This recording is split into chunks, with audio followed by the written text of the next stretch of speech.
ৰঙালী বিহুৰ প্ৰাক্ষণত মুক্তি লাভ কৰিলে লাহন শালপতি শীৰ্ষক এটি বিহুগীত আৰু গীতটিৰ ভিডিঅ'। গীতটি শ্ৰোতা ৰাইজে আদৰি ল'ব বুলি আশাবাদী গীতটিৰ লগত জড়িত সকলো শিল্পী কলাকৌশলী।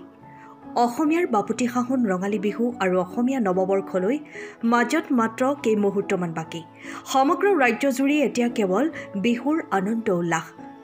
সকলোৰে ঘৰে ঘৰে এতিয়া বাজি উঠিছে বিহুগীত, প্ৰকৃতিৰ বুকুত কুলিয়ে বিনাই বহাগৰ উমান দিছে।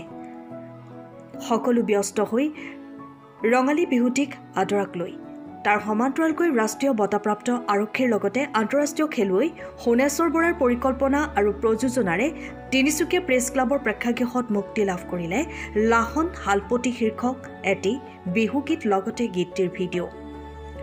উক্ত গীতটিত কণ্ঠদান কৰিছে জনপ্ৰিয় কণ্ঠশিল্পী ডিব্ৰুকাঞ্চন দত্ত আৰু সোণেশ্বৰ বৰাই। লগতে ডিব্ৰুকাঞ্চন দত্তই কথা সুৰ কৰা লাহন শালপতি শীৰ্ষক গীতটিৰ ভিডিঅ'টোত অভিনয় কৰিছে ক্ষীৰোদ ৰাজকোঁৱৰ, প্ৰক্ষিপ্তা দত্ত, হীৰেণ দাস, নীতু তাইহু আৰু সোণেশ্বৰ বৰা আদিকে ধৰি কেইবাগৰাকীও অভিনয় শিল্পীয়ে।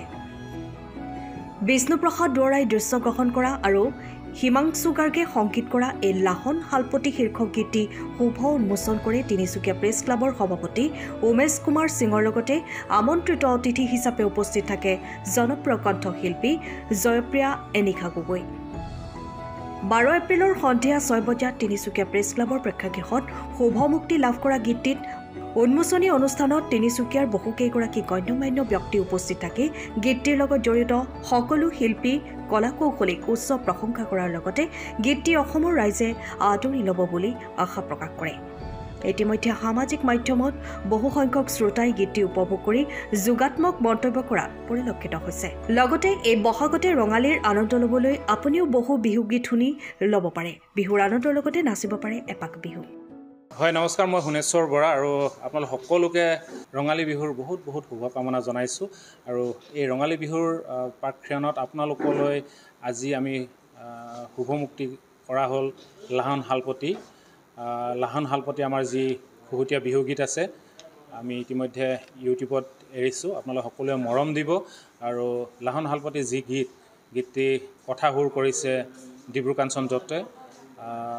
মই নিজেও কণ্ঠদান কৰিছোঁ, অভিনয় কৰিবলৈ অকণমান চেষ্টা কৰিছোঁ।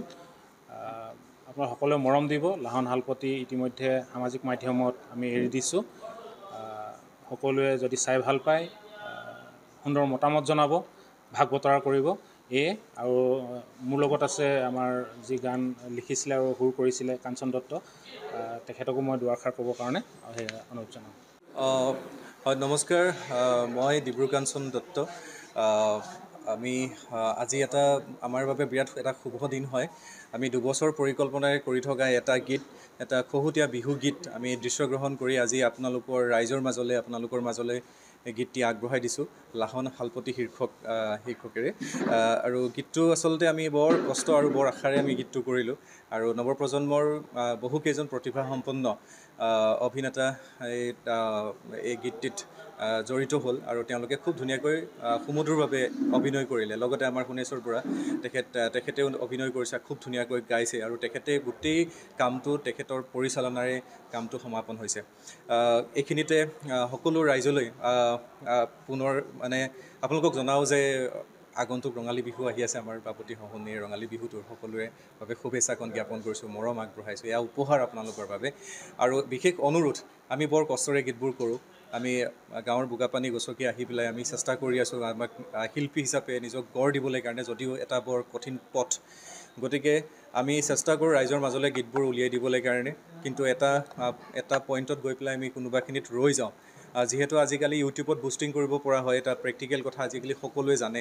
গতিকে আমি বুষ্টিং কৰিবলৈ কাৰণে আমাৰ হাতত বহুত ধন নাই। গতিকে আমি কষ্ট কৰি আমাৰ যি অনুভৱ সেইখিনি আমি গীতৰ মাজেৰে, আমি কামৰ মাজেৰে আগবঢ়াই দিওঁ। গতিকে আপোনালোকে যদি আমাক ভাল পায় বা ভাল পাইছে, তেতিয়াহ'লে গীতবোৰ অকণমান শ্বেয়াৰ কৰি দিবলৈ কাৰণে আৰু সকলোৱে মৰম দিবৰ কাৰণে নাপাহৰিব।